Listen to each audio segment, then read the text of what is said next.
Welcome to Self-Perfected.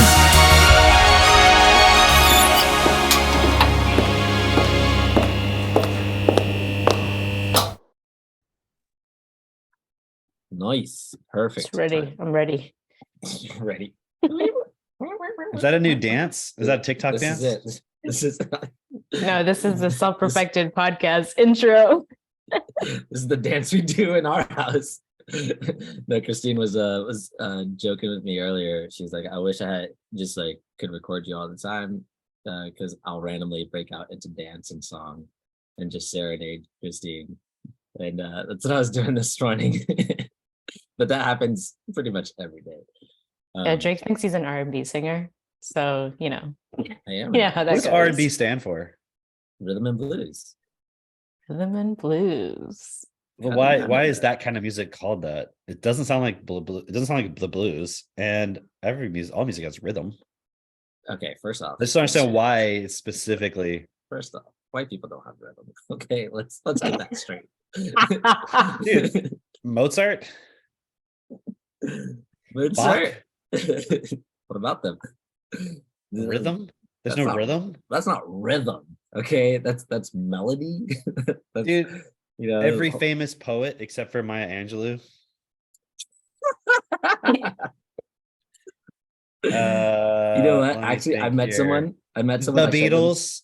I showed them Techno Tutor, and they were like, "Oh my gosh, I was a poet as a kid, but if I would have had this, I would have been Langston Hughes level." I was like, "Oh shit, okay." Like, they were really into TT, obviously. Good. Right. I don't know who Langston Hughes is. I've heard that name. Oh, Is that a poet? Did I don't you know a not- lot about poetry. Did you not have like Black history in your school? I went to a private school. That was before his time also. I went to a What? private school. Like Or after. I didn't learning about I Black mean, people was just after. like lesson 25 of like, world They history. didn't start doing Black History Month until like later. Right, No, Cam? No, that's You not didn't true. have Black History. No. What or sh- bullshit? What are you? What are you talking about? That is We totally learned, like we learned about slavery for like one unit, you know, in the You guys Civil are gonna War make me stuff or look whatever. up when did Black History Month start? All right. Just It was because definitely in like the just because it 2000s or existed. something. Just because it existed doesn't mean we did it. It says it started in 2023. Dude, did you know Langston Hughes was a Trump supporter? What? What? Yeah, his most famous poem is called "Let America Be America Again." Oh, okay. Oh, so Let he's me like- read it to you. I thought he was like a old. Yeah, Old guy. He's obviously joking. Let America be America again. Let it be the dream it used to be. Let it be the pioneer on the plains seeking a home where he himself is free. Okay. And then it All says, right. parentheses, America never was America to me. Oh. Oh, okay. See, there's the See, because of undertone. the deep state. Let America be the dream, the dreamer's dream. Let it be that great, strong land of love, where never kings connive nor tyrants scheme, like Hillary Clinton, that any man be crushed by one above. It never was America to me. Okay, so I see what's going on. It's like his back chat. He puts his back chat in parentheses. Yeah. Okay, cool. I like it. I And then like he it. talks about, oh, let my land be a land where liberty is crowned with no false patriotic wreath, but opportunity is real and life is free. Equality is in the air we breathe. There's never been equality for me, nor freedom in this homeland of the free. And then it says, say, who are you that mumbles in the dark? And who are you that draws your veil across the stars? I can't read the rest. It has the word Negro in it. Oh, wait, I said it. I am the poor white fooled and pushed apart. I am the Negro bearing slavery's scars. I am the red man driven from the land. I am the immigrant clutching the hope I seek and finding only the same old stupid plan of dog eat dog, of mighty crush the weak. Dude, this guy good. is like, this guy knows what's up. This is good, actually. Look, you see that? That's no discrimination right there. He says, look, the poor white man, the red man. Dude, The the Negro? last, hold on, the last, so you guys got to look up this poem, Let America Be America Again. I'll read Refrain. the last stanza. Okay. Out of the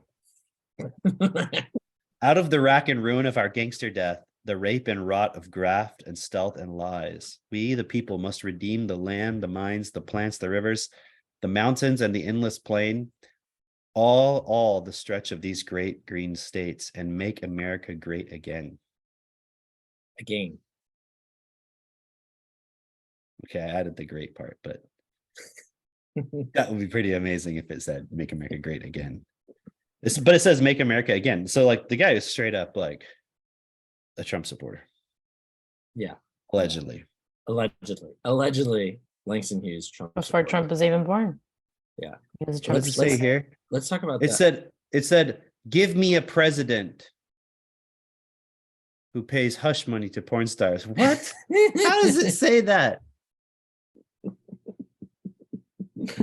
Okay, so hey, in other news, did you hear Trump was indicted? Apparently, wait, did they say he was impeached for a second time? He's not even. No, in he was office? impeached twice when he was in office. He was impeached twice? Yeah, I'm pretty sure, wasn't he? I don't remember. I don't remember. he Fact was check, impeached. fact check. Somebody fact check. Was Trump That's you, Christine. You're supposed to fact check. impeached the second time? I was leaving it up to our viewers. Yeah, he was impeached twice. Yeah. Okay. The second one was because of the whole January 6th thing, wasn't it? Really? Yeah. Really? Yeah. They Yeah, impeached yeah, him I over remember that? But yeah. How? Because of incitement of insurrection. Okay. Like that wasn't so obviously Constructed by the FBI. allegedly how do I say it? It was obviously a conspiracy theory to believe that it was clearly staged. Right. Yes, of course. Now in the future, we're just going to be like, dude, did you hear this conspiracy theory? And then you just start saying everything you actually think. Right. Did you guys hear about that conspiracy theory and then you just like say the stuff that you actually want to talk about? Yeah. You hear about that conspiracy theory that Trump didn't do January 6th? Like there was actually all staged. Did you hear about that conspiracy theory? Crazy. Did you hear about that conspiracy theory that Becky at the office is a total bitch and like will steal your husband?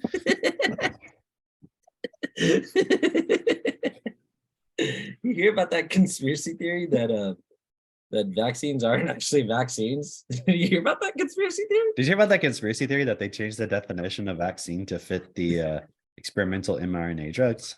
Oh, dude, did you hear about the conspiracy theory that the vaccines were actually causing heart attacks in young men? That's crazy. Right? Did you hear about the conspiracy theory about us going to the moon?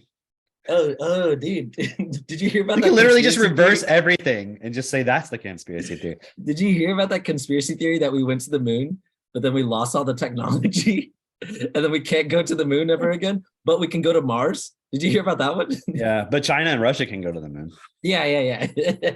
but not us. Did you hear about that conspiracy theory that the official video that they have of landing rovers on the moon in Russia and in China are like claymation and CGI? And yeah, that's the official videos that they put out for their nation. Did you hear about that one? That's crazy. I didn't know about that one. That's pretty funny. But yeah, speaking of Trump, he got indicted apparently, and Allegedly. I'm just gonna say everything's alleged. But he put out that video that's just like pretty epic. I watched that video. Yeah, it's a good video, and I like that part about being an outsider. Yeah. I mean, it was kind of funny. I was the Jimmy Dore version. Did you watch the part where he was he's convinced all these people that him, a billionaire, is an outsider. Wait, a billionaire with his own show on network television for 10 years. 10-year like prime time or network television show. Yeah. He's an outsider. He's convinced an entire nation. But at the same time, it's like, but what he is saying does make him an outsider. Yeah. It's like, okay, is Kanye West an outsider? Yeah. I was gonna say anybody sort of famous, because it's such a small group of people, you know what I mean, that have that level of influence, I would call them an outsider because they don't fit in with the majority of the population. Yeah. Oh, Like that's we're true. actually all the common people, the 99%, you know? That's true. So Right? But we're also Well, Well, like I'm us 1%. doing this podcast. We're outsiders as well. Yeah, we're 1%ers. So Yeah. but we're but the part of outsider gang. point is cool because if like I like what he said, wear that, I don't know how you said it, I'm just As a paraphrasing, but badge. like, yeah, like wear it as a badge of honor being an outsider. Like that's Yeah. really cool actually, because like that point of when if you say like you don't put your kids in school and they're like, well, how are they gonna be socialized? It's like they're not gonna be. dude. Okay, so I was talking about that book not a long time ago, but Wait, Hold did On you to hear Your that conspiracy theory about like people can put their kids in school and they get an education? Oh, dude. That's a good one. It's a weird one. That's a good one. People So, actually believe that. people do believe that. Like Crazy. yeah. So you know that book, Hold On to Your Kids. I read that a while ago. I looked up one of the authors. Hold on to and your kids. yeah, but not Don't hold our on to kids. other people's kids. That's weird. Don't do that. Don't get in their face. Don't grab other people's kids' faces. Do not Don't do get all that. crazy in their face. Don't That's program with your bullshit. fucking weird. Fuck off around my kids. Yes. Leave them Yeah. alone. Dude, I'm already telling people like, hey, listen, don't talk to my wife's belly. That's weird. Don't do that. Yeah. I'll talk to her belly. You don't do that. You should just be like, when people even ask you about the pregnancy, be like, don't fucking talk about my kids. It's like, no, my wife swallowed a basketball. Leave her alone. Okay. But no, I looked up one of the authors and he's got a bunch of like really old videos on YouTube, and they're very boring. But one of them, he talked about socializing your kids. Which guy is it? Gordon Neufeld. Not Yeah, the yeah. other one. Okay. Yeah, no, I liked I've seen some of his stuff. Yeah. So one of his videos, it's a short clip, it's like 2 minutes or so, and he talks about like daycare socializing your kids, like putting your kid in daycare to socialize your kids. And he's like, yeah, so I mean, it obviously you put your kids in daycare, it will socialize them more, right? But what is meant by socialize? And breaks it down, and he's just like, look, yeah, your kids will be more open to like or more desirous of hanging out with other kids, but they'll be less desirous of actually listening to you, or like as the parent, or being around you as a parent. They will distance themselves from you. It is actually a separation from you. Yeah. And It's and kind then of cool because like with our kids, when we go to the playground, like they love to be around other kids. Like if like Robbie comes over, they like to play with the kids, but then they also want to be around us. I know. And so he's like, it's actually what you're doing to your kid is you're putting them in an environment where they experience this, essentially they experience like this trauma where they are separated from you as their parent, and then they attach to another child, and they're doing that as like almost a safety mechanism. That's exactly what it is. It's a safety mechanism to prevent them from like having this breakdown, and they're like, okay, there's where I'm going to find my safety. And other children, it's literally it's an abuse of your children, because they're experiencing like, oh, I don't get safety from mom and dad anymore. I can't rely on you. And so they're looking to other kids to rely on. If you knew exactly what you were doing when you're quote unquote socializing your kid, you wouldn't do it. Yeah, socializing, it's like I'm going to take my children, I'm going to go put them into some random environment where they have to essentially survive, like at least emotionally. Yeah. And become kind of like hardened to, just kind of that sort of experience of like being on your own and like in a weird place and all of that. And it's like trying to think of how to describe it. It's like if you wanted your child to learn how to become independent, so you put them on like a deserted island, and they had to like learn how to survive. And you're like, Yeah. but you see, like, everybody's watched that documentary. Lord of the Flies. No, it wasn't a documentary. The one with Tom Hanks. Oh, Castaway. Yeah. Like, what happens psychologically to people, when they're in that You really situation. came at me like that, bro. That's hilarious. Tom Hanks is, what Wilson. are you saying? What are you saying? Tom Hanks was a crisis actor? Documentary. Is that what you're? He only does Yeah. documentaries. Yeah, Have you seen Big? Yeah, that was a great documentary. I have seen it. It's really old. I don't. Apollo expect that 13? Christina's seen it. I don't. He does do some conspiracy stuff. It's funny though, that point of the independence with kids starts even earlier than even when you put your child in daycare and trying to socialize them. Because think of like all the parents that don't want to co-sleep with their kids. Or like be really like they're worried about giving their kid too much. The infant, when they're like just born, they're afraid of doing it with I don't them. want to baby my baby. Right? Like what? We're gonna sleep train and we're gonna let them cry. You know what I mean? Like to not. I don't want them to become dependent on me. Do you know what's funny? It's like, okay, because we have this horse, right? And you have horse? That's a conspiracy theory. No, I have a horse named Texas J Horse. That's his name. That's hilarious. And anyway, so I've watched a lot of videos on horses and stuff, and I'm like learning all that. Wait, what does the J stand for? Or is it JA? It's just J. What is the J in Michael J? Is it Michael J. Fox? Yeah. What does that one stand for? It's Jeff. What? He's not a fox though. That's what's weird about it. Mine's actually a horse. So anyways, but I was watching this one video and they were talking about how to do like these exercises with your horse to get him ready to ride. If you haven't ridden him in a while, whatever.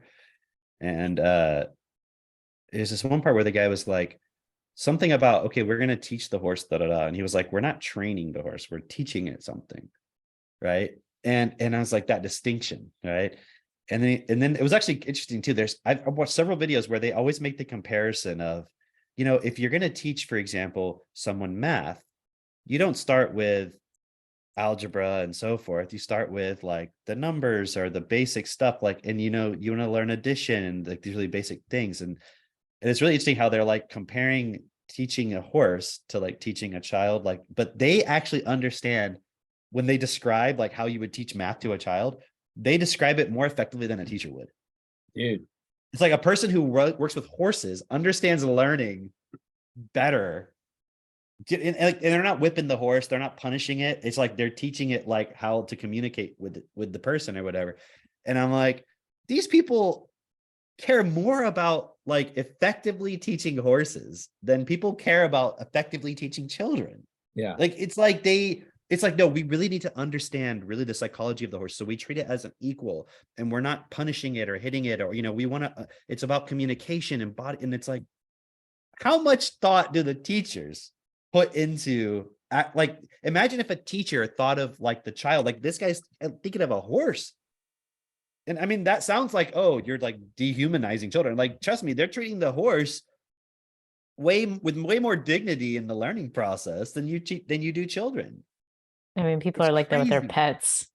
So treat their pets with more totally dignity. You know what I mean? So it's not surprising. Yeah. Well, they don't stick their dog in school all day. They do abandon their dog all day while they're at work. It just doesn't what's it called? It doesn't nag or complain when they come home. Yeah. I abandoned my dogs on 40 acres of like figure it out. Come back smelling like skunk. When you're saying that, it just reminded me of like, people have a really really poor understanding of how to teach a child, and they want to jump from 0 to algebra, or they want to jump from like 0 to you should have emotional stability, and it's like the parent themselves doesn't even have emotional stability, but they're expecting of their child. They're like not even considering building in that foundation or that understanding for their child. They want to jump all the way to like, why don't you fucking get it? And then on the flip side, you have the reactionary people who are like, yeah, we're just going to stay in just numbers for like the next 5 years. We're just going to talk about numbers. And it's like, but you're not even talking about words. You're not even talking about like, because you're not going to learn algebra with just numbers. You know, like there has to be a connection of the numbers, how this one relates to that one. And then like you have to have an understanding of being able to put together, like, okay, I was talking with someone about math, and you know, I was telling them how like math, you can have math without any numbers. And in fact, when you get into the higher level maths, there is increasingly, it's rare that you're actually encountering numbers because it's just the logic that you're putting together, right? And they're like, yeah, I don't get it. It's like when you're in architecture and you're designing buildings, are you going to work with the numbers and the measurements? Yes, but that's not the point of what you're doing. You're not like, it doesn't matter, is that wall 10 feet or 12? I mean, it does matter in the design, but I mean, you're looking at the structure of it. You're looking at, right. Oh, I could put a fireplace here. You're not like, I'm going to now measure the exact dimensions. I mean, you obviously have a program that can support with those points, but it's like you're looking beyond just that. It's You're beyond not that. just Right. focusing on the numbers of the measurements And themselves. so That's important, but right. but that's not that. When you get to higher level math, you're looking at the structure of the mathematics. And so if you only study the analogy that I'm making here is if you only studied the numbers, then you would severely be handicapping yourself to the comprehensive understanding of the whole. What do you mean by only study the numbers? Like, what is the context of somebody doing that you're referring to? I mean, like, okay, if you didn't know the word difference, like, no, I understand that. What I'm saying is, what context are people just focusing on the numbers that you're talking about? Like, yeah. what's an example? Like as like when they baby their children and they're oh no, we're not going to learn reading yet because we're not there yet. It's like babying their children in the sense of like you're not progressing, you're not actually giving them a foundation. There's the one camp that's like, we want to jump to, you should know, you know, this, you know, advanced concept without giving them any foundation. And then there's the other camp that's like, you're not even giving them foundation, you're just stuck in just this one thing because you don't know how to expand the foundation. Yeah, techno tutor bridges that gap, right? Because people are stuck in both, because it's like, well, I don't know how to get that foundation in, but you should be here. So they just go to this. Or I don't know how to build these points in, so we're just going to stay in that until I feel like they're never going to really get it. It's just memorization, you know? Exactly. So exactly. being able to, it's so simple. It's like, if you can recognize it and it's within your memory, then you can move on and build upon that. And I think people understand it, even though most people don't understand how computers work. If they did, they would understand computers and learning in that context and understanding information and processing information way more effectively than they do humans. It's like we have this sort of mysterious fog that comes over us when we try to think about people learning. And so all we can think of with people learning is like some kind of behavioral reinforcement, like a punishment, like a training. Yeah. But when we think about computers, we're like, oh, let's put more information on the computer and then let's connect the connections better. And it's like, yeah, what if we took that approach with people? And you're like, you don't train your computer. Yeah. You know, I mean, yes, there is reinforcement that happens in the machine learning and all this stuff. I understand that, but that happens because you're having to build artificially. With humans, it's like we're already structured for that. You just have to supply the information. We will automatically make the reinforcements.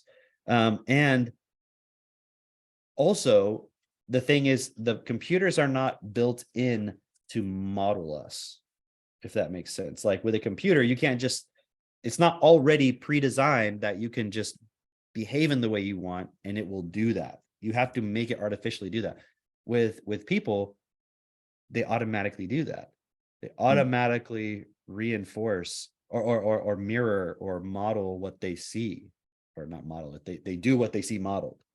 Well, right? to a certain extent, it's like perfect example of this is accents. Oh yeah. Like, you don't teach your child an accent. Why does every child who grows, I mean, there are cases obviously where the parents speak one thing and then they go to school and then they hear something different. So they'll be more like that because they spend all their time there. But Still, generally speaking, they're gonna sound like the environment they're in. Let's put it exactly. that way. Yeah. Exactly. It's funny because with a child, it's like there's already a lot of program. It's like the computer's already built to a certain extent before they come out of the womb, you know, or It's yeah, well, that's already pre-designed. Yeah, I had this funny thought. I was watching one of Jess's Facebook stories. Mhm. And you know how like Jess and other people do this too, but like Jess, a lot of times she'll like when she's I'm trying to think of the context of when she does it, but she'll speak with like a sort of like a southern accent. Like, you know, it's like when you're exaggerating something or joking, or like Yeah, everyone yeah, kind of does this to a certain degree. Even I, like, come on, y'all, let's do that. You know, like you'll do it as kind of like a joke. And yeah. and there was something, it was one of her Facebook stories where she kind of did that like very briefly. Yeah. And I was thinking about messaging her going like, you know, Aristotle's gonna grow up probably with a southern accent. Wouldn't that be funny? You know, That'd be because they're hilarious. always like, come on, you know. I know our kids will have a slight southern accent just because I'll put on a southern accent every once in a while. I think southern accent is an advantage. I don't know if people perceive that I have one or not. I'm not sure. Most people will say no, I think. I think I would yeah. say, yeah, it comes out very subtly Slightly, sometimes in some words that you say, but It's Caius, like, do you think Caius will have a southern accent? Oh, 100%. I don't know. I Because mean, he's because he's full just around country. us. He's just around us. That's true. It's gonna be fucking country. He's gonna have the little tiny boots and the hat. Um, I see him walking around. That's pretty cool. it's like, you ever seen like a British person who grew up in America, and it's like they have those little slight things, you know, whatever. Right. You Yeah. can't quite tell, or they spend a lot of time, or even like Elon Musk, he doesn't really have a South African accent. Yeah. Yeah. It's yeah. like there a little bit, but it's like kind of like this weird mixture thing. We were watching this video of just some random people that Christine had found, and they were black, and I was like, oh, they're Canadian. And Christine was like, how do you know? And I was like, there's just something there. It's Yeah. hard to pinpoint, but it doesn't sound American to me. It sounds Canadian. And Christine was like, I don't hear it, because like she's used to hearing that, you know. And I was like, no, they're definitely Canadian. And we had to do like, Oh yeah, I can tell Canadian miles, a little bit of kilometers sleuthing away. It was like, and they were actually from Toronto. It was funny because I was like, Yeah, because Canadians, the Toronto black accent is very specific. Exactly. It's They all almost sound like really, it's like a kind of London British, sort of like black almost British. a little bit, but It's like they wish. There's like there's a bit of like, they're very American, and then there's like a bridge to London. Yeah, You know. Yeah, it's slave ship. yeah. I sent Instead you of a that bridge. I sent you that video of it was basically the thumbnail said water computer on it, or wet computer, Yeah. or something like that. The reason why I clicked on it was because I was watching another interview, and that interview was talking about interview you sent about AI, and then bridging you know, the electronics with a wet interface with, you know, basically our bodies, right? So you looked up wet computer. So wet computer. I don't know about this computer getting wet. Right? Moist computing. No, it was actually in the It was one of the, okay. Yeah. And so I clicked on that because I was like, oh, I want to see what this has to do with that. But it was literally just logic gates made out of water. And I was like, Yeah. holy fuck, this is amazing. This is really cool, because you can have a computer or a computing system that has nothing to do with electronics. And I was just pointing that out because of the point that you were making of like the way that people think of computing is like, or teaching a computer something is like all this data, but they don't understand how it's like just logic gates and just like this or that, if or, right? Versus you look at a person and you're like, why don't they get it? It's like, you didn't put in any of this logic at all. You didn't put in any of this understanding. And that's because most people don't even understand that. It's crazy. You know how you were talking about how we had the technology for steamboats before we understood thermodynamics, before we understood the theory behind why steamboats could work, right? we'd have the same thing with humans. Humans have the technology to imprint, to teach, to all of that without understanding logic, which is, for better or Well, worse. we didn't create ourselves. That's true. So we never fully understood the bigger picture of like how we're designed and why. That's like when you study destiny, that's what you're understanding is the actual design of how we work. That's why our results with our kids in their education is superior to anything else, because we're operating from understanding the actual design of it. So you can do it deliberately. That's the point. Everything else is sort of, in a way, guessing or reacting, or just, it's like, it's kind of like, I'm sure you could whip a horse into submission, but it's not going to do like dressage. Do you know what I mean? Like, I really doubt it. You're not going to have that fine-tuned finessing of like just intricate sort of details with the horse if you just try to whip it the whole time. So with children, you can get them to work in an office, and do stupid shit like that just by whipping them, basically. But you're not going to get them to be like creative thinkers and like, you know, like all this. You're just there's going to be a certain percentage that genetically stand out because of a superior memory or a more effective memory and so forth. But you're not going to get that. Yeah. What's so funny about that is, like, I've said on the podcast before that I get suggested all of these horse videos on Facebook, right, all the time. And I'll go through the comments. And in the comments, it'll be people who never owned horses, don't know what the fuck they're talking about. And they're like, how dare you do this to the poor horse? And it's like, you know, a horse doing some really intricate movements, you know, and doing some really cool things, right? And all the horse owners are like, you don't even understand what goes into a horse being able to do this, like the love and care that you have to take in order to, and not even love necessarily, but like the care that you have to take. You cannot abuse the horse in order to get them to do something this intricate.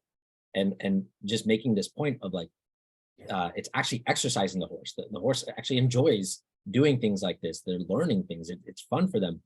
And I find that really interesting, because that's how people perceive learning. Like you were saying, it's like the horse owners know, hey, this is not how you teach. This is not that, you know, whipping into submission is not how you teach somebody. At least they know that for their horses, right?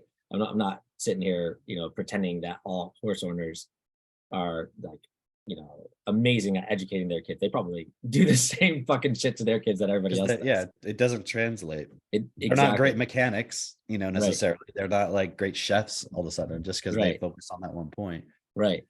But it's interesting to see how, you know, this is what most people's perception of learning or getting someone to do something involves force and punishment and hitting or whipping or some form of abuse. It's like inherently people know that's what they were subjected to, and that they know that that's probably what they're going to do to other people, and what society does in general at large, right? Yeah, I was just noticing that comparison. Yeah, and it's interesting too, because that's why we don't, you know, when people say like, do you homeschool? It's like, no, because school means, people understand the word school means force. Like, we're going to sit down and force all this stuff. But then if I say we don't do that, they would assume, oh, so you just don't even worry about your kids' academics or learning or anything like that. And it's like, no, it's a whole nother way of looking. Like, we went, we like to go every few weeks or so to Shreveport, which has this really cool used bookstore.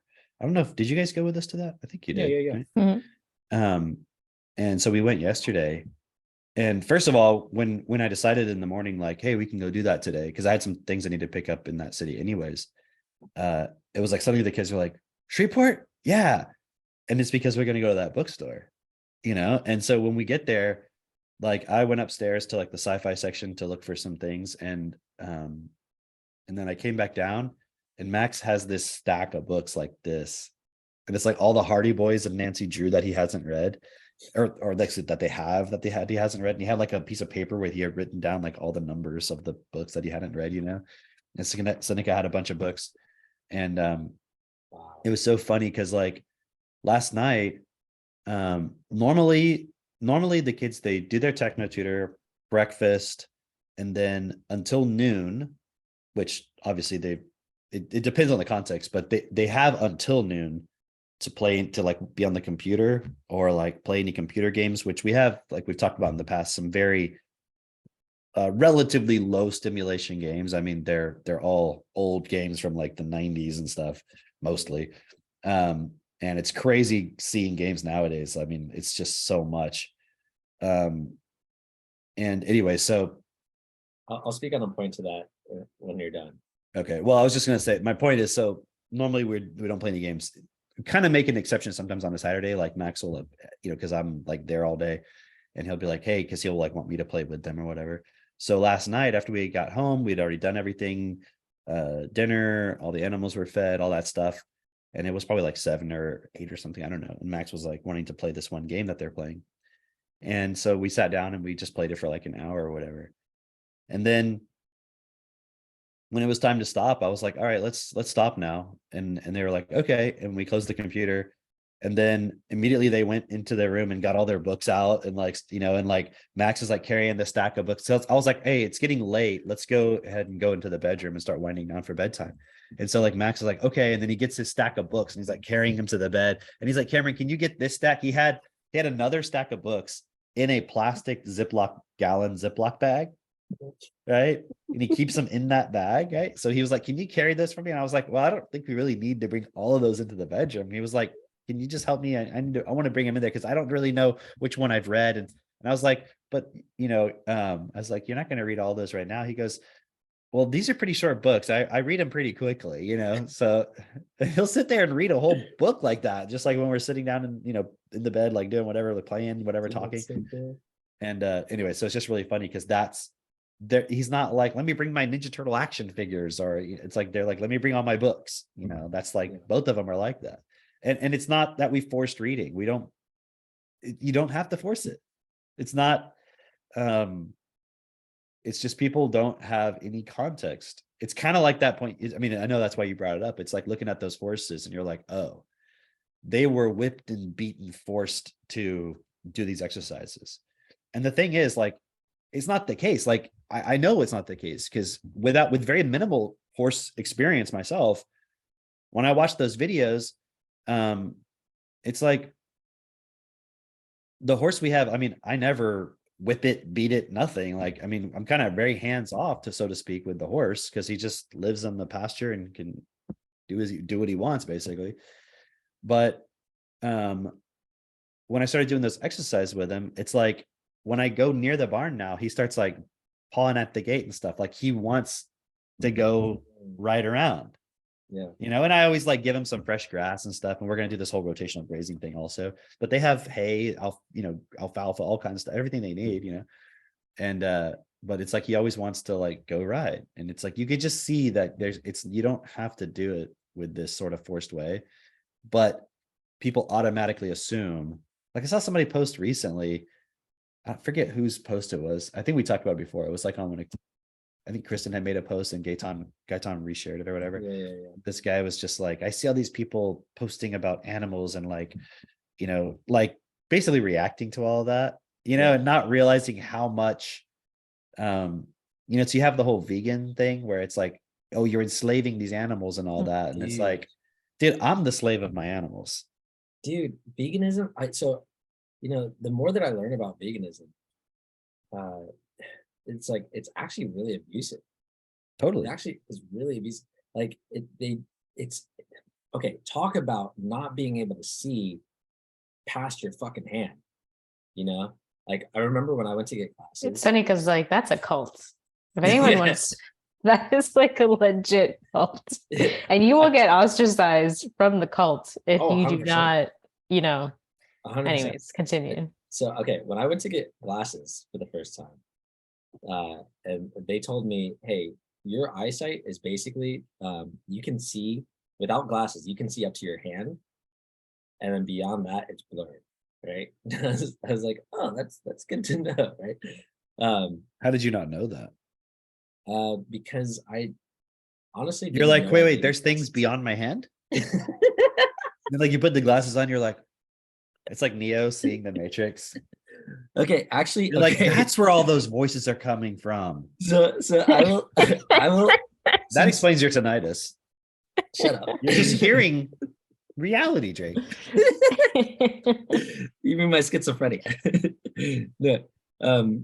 Okay, so for people who've never worn glasses before, it's like you'll look at a tree before needing glasses, before knowing that you need glasses, you look at a tree and it's like, it's a tree, whatever. You put on glasses and you're like, I can see the fucking leaves. Holy shit.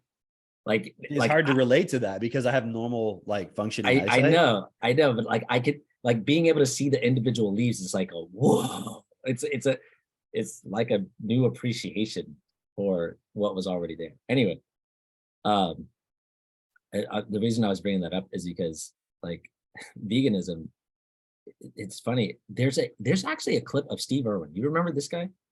Loves animals, right? Mhm.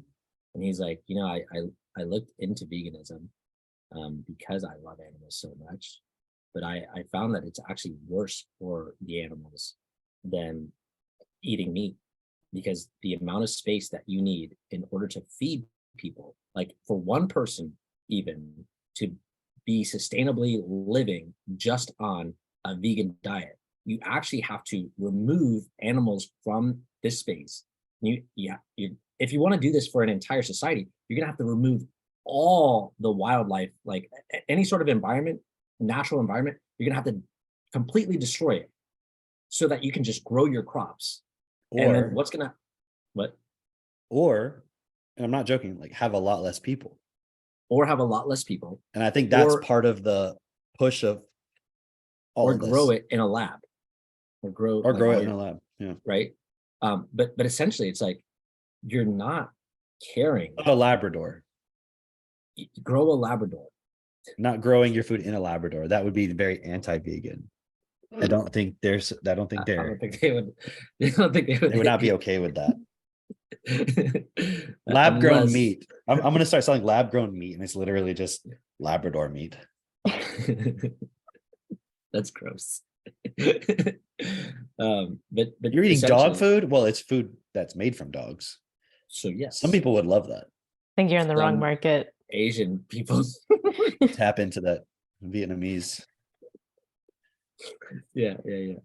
But yeah, like essentially what you would be doing would actually be a lot worse for the animals.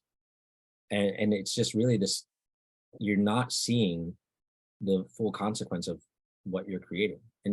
And you're having an emotional reaction towards like, oh, eating meat. Oh, it's like, but you don't understand that's actually a part of our ecosystem. We are a part of the ecosystem. We've just taken a really, oh man, I've been explaining this. Dude, I've been explaining this and I'm getting better at explaining it. But essentially, you know, we are a part of life, right? Like, who are we? We're life. We're a part of life. Just like the trees are a part of life, just like the animals are a part of life, right? But we have this amazing capability, amazing power to direct life, which is also an incredible responsibility. We have the biggest responsibility because we can direct life. We need like that is our directive. We need to serve life. And anything outside of that is abusing life, right? Because who else is going to do it? We're the ones who are given that capability and we're abusing that. And so life gets abused. It's so simple and so profound at the same time. You know, like you cannot abdicate your responsibility to direct life because that would be an abuse of life. And it's like that phrase in the Bible, he who feeds the least of these feeds me. What are we talking about there? You're feeding life, right? But he who ignores the least of these ignores me, ignores life, right? Mhm. And so if you're looking at it like, okay, there are all these people who will go to church or to mosque or meditate or whatever. what are you actually fucking doing aside from praying? You know, what are you actually doing to ensure that all life, even the least, what you consider the least of life, which may be another human being, it may be the fucking insects, it may, whatever. What are you doing to ensure that life is being fed? And fed, I put in quotes because it's like, yes, fed, but also not just trying to survive, but is Yeah. actually being given life. What are you doing to ensure that? And if you're not, you are abdicating life. You are ignoring life. You are being that person who is ignoring the least of these. And I think, I don't know if it's the same phrase or if it comes at a different point in the Bible, but it's basically, if you turn your back on me, I will turn my back on you. That's life. If you turn your back on life, why would life continue Right. to support you? You get cut off from life. That's it. You're done. Right? It's oh man. Because we're talking about like, because obviously in order to be able to do all those things, you have to be able to understand on that level. Like there's all these phrases of like clay to the fire, right? And if you don't have any context as to how clay works or pottery or any of that, it's like you're gonna go and do your little clay to the fire ritual where you take your clay, you put it in fire, and like, yeah. I think what it means is that you just feel warm inside. Yeah. You know, and I'm so glad we did that ritual. You know, versus like clay to the fire is like, will this actually hold? First off, will this actually hold when it goes through tough times? Second of all, is this going to actually be able to do its purpose? Because if you just have wet clay and you're trying to make a cup, right, it's not going to be able to hold water for very long before it falls apart. But you put it to the fire, and guess what? Now you can use it as a cup forever. It's gonna hold its purpose. But if you don't have any understanding, any context of pottery, and what I mean by that is in the context of reality, if you don't understand reality, if you don't have the vocabulary, if you don't really study these things that we're talking about, study destiny, study your mind, and really important to study your mind. If you are not studying your mind, as in how your mind was constructed and how it operates and how you built your mind to this level, but before there was a pre-programming of how your mind would operate, if you're not studying all those things, you don't understand yourself. You don't understand your mind. How are you supposed to understand or make a real difference? What is the likelihood? You know, we were talking about earlier of like creating the steamboat before understanding thermodynamics. What's the likelihood that you're going to hit that fucking lottery in changing society to what is best? Nil, nothing, zero. And if you have that lottery mentality, that's part of the fucking problem. Right? Because everyone has this lottery mentality. Oh, it's just going to work out for me. Somebody's going to die and I'm going to get their inheritance.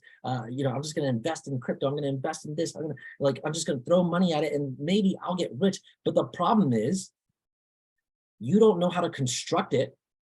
And so you get rich. If you do get rich, the off chance that you do strike it, okay, you hit the jackpot, you're going to absolutely lose it all. Even if you didn't, how does it help everybody else? Right.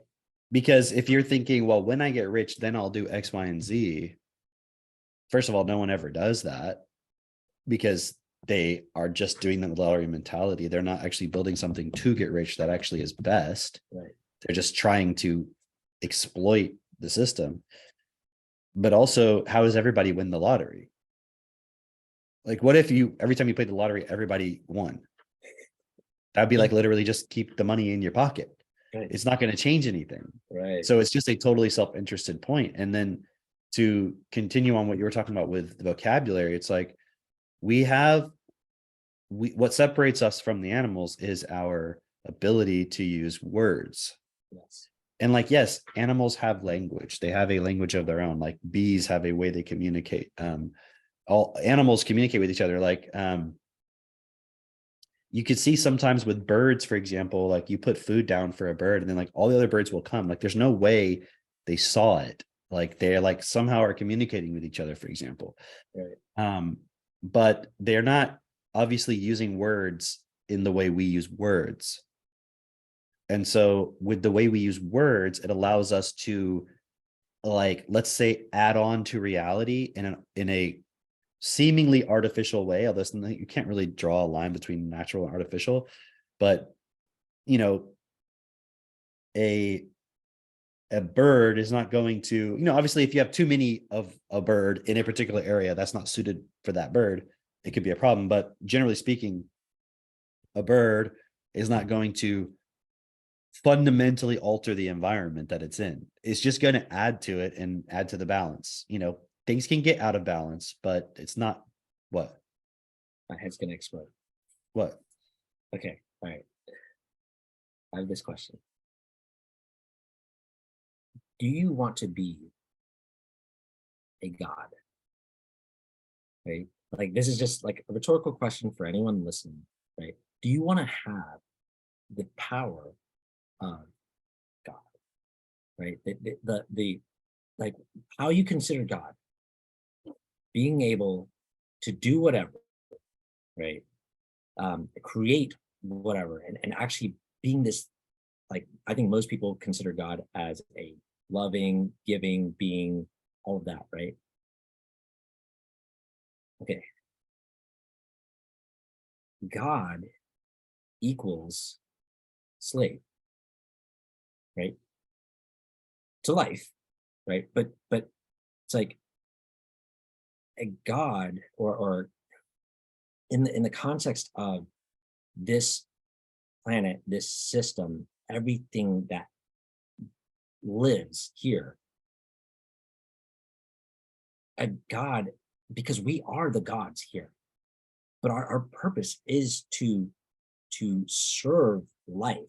It's to direct everything and make sure that everything is the best. We don't have a choice in that. Yes, we're quote unquote exercising a choice, but there's always a consequence attached to that choice.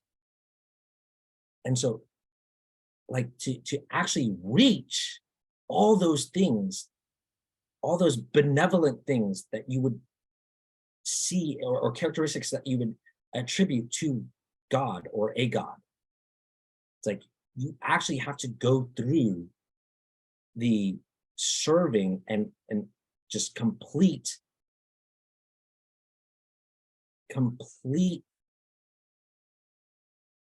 letting go of this idea of I get to choose to just serve myself. Well, hold on. Let me expand on that, okay? Because people will misunderstand, because they would say, well, I am serving God. I'm not serving myself. But let's break it down a little bit more, right? If you look at the point of us being able to use words, okay, and how those words are programmed into us, meaning the way we understand the words and the meanings of those words will determine how we interact with reality. And so having the ability for language and the physical ability to implement that language or the words, right, in building things, altering things, making tools, using tools, and so forth, right?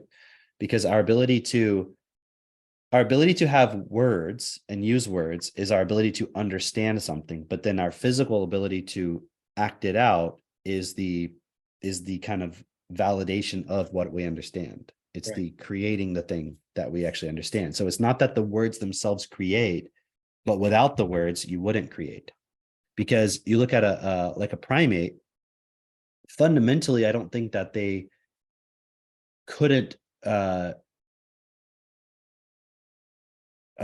like if they had the capacity for words that we do, they could use a lot of tools. Maybe they would have to be designed in a different way for them, but they have a lot of dexterity that we have. Very right? slightly different way, and they're a lot stronger than we are. So what I'm saying is it's not the physical difference that's the from my perspective, it's they don't have the words. Right. Okay. If they had words, it would be a very different point. Right. This is what sparked me to say that, is because if you look at humans in comparison to any other animal, it's like we're the ones directing things on this planet, obviously. And Right. Like making even it if all the animals had words and could talk to each other, like like you've seen a bird build a nest. Like it's crazy when you look at a bird's nest and they have all the sticks in there and everything. Yeah. So like they could be doing this thing, and then the giraffes could be grabbing stuff up here, and like they could all, if they had words, they could create stuff collectively, right? Mhm. So we have that unique ability as human beings. And so it's kind of like this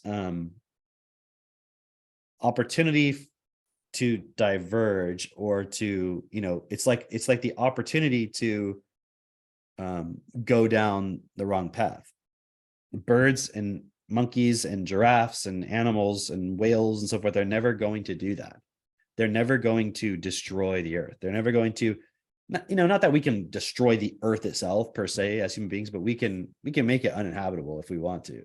If we really put our minds to it, we can make it very difficult to survive. And we're doing that.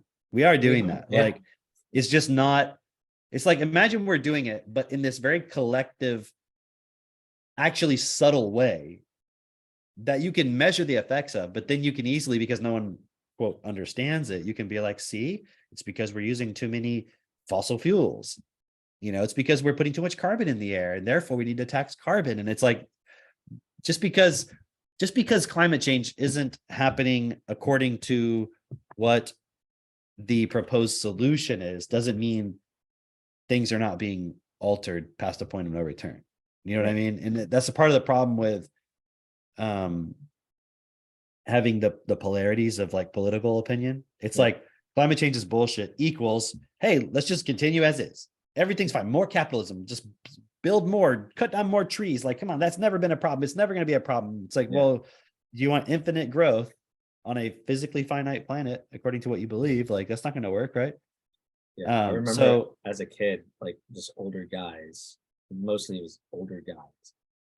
As a kid, they would just be like, I'll just throw that on the ground. Like they would take a wrapper and just literally just throw it on the ground and be like, doesn't matter. Like, it's gonna go somewhere. Who cares? Like, yeah, that's weird. Yeah. Okay, but let me go back to the point. So we have words that allows how those words are defined will determine what we do based on those words. And we're going to use these, like everything about what we do that we add or subtract to the planet as human beings is based on, because I mean, it's like people will downplay the importance of that. And yet we all know it's what makes us superior to animals, superior in the context of how we see ourselves as superior. It's what separates us. It's what makes us different. It's not because God gave us some permission or bestowed upon us the right. It's because we have words. Does that make sense? Like, people act like, well, no, God said, or gave us this right and permission to have he gave us dominion over the animals. Well, okay, if you take away our word abilities, we wouldn't have dominion. So it's specifically that ability to utilize words, understand words, define words. And that's why if you look at all the political stuff going on with social justice, all that stuff, isn't it all about words? And then obviously behavior beyond that, but it's the word. So you start with attacking the words. What does it mean to be a woman? What does it mean to be a man? What does it mean to be free? What does it mean to be safe? What does it mean to, what do these words mean? Because you can say, everyone agrees children should be safe, right? Yes, that's why we should take all the guns. Or that's why, we should embrace everybody's opinions, and you should have drag queen story hours because you want those children to feel like that they can be anyone who they want to be. And see, once you start playing with the meanings of the words, then the behavior follows that. Yeah. So you can create, everything we create as human beings is based on words. Yeah. And I know this can be this objection people have where it's like, well, I know somebody who was really good at blah, blah, blah, and they were really bad at school. It's like, all right, you're retarded. You're not understanding at all what I'm saying. Okay. Yeah. They still have a words. Okay.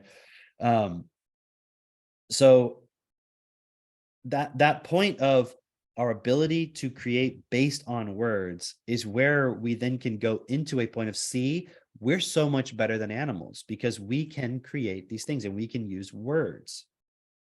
But then,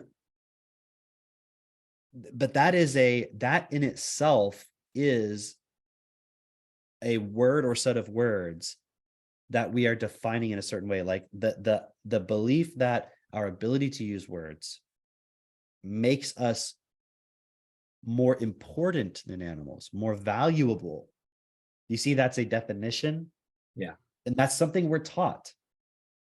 That's something that we're taught because it's a definition. And that's why when you study destiny, and this point you were bringing up earlier, which I think it's difficult for people to grasp initially, is like all life is equally valuable. You're like, oh, so like a grasshopper is just important as like a person? Like, come on.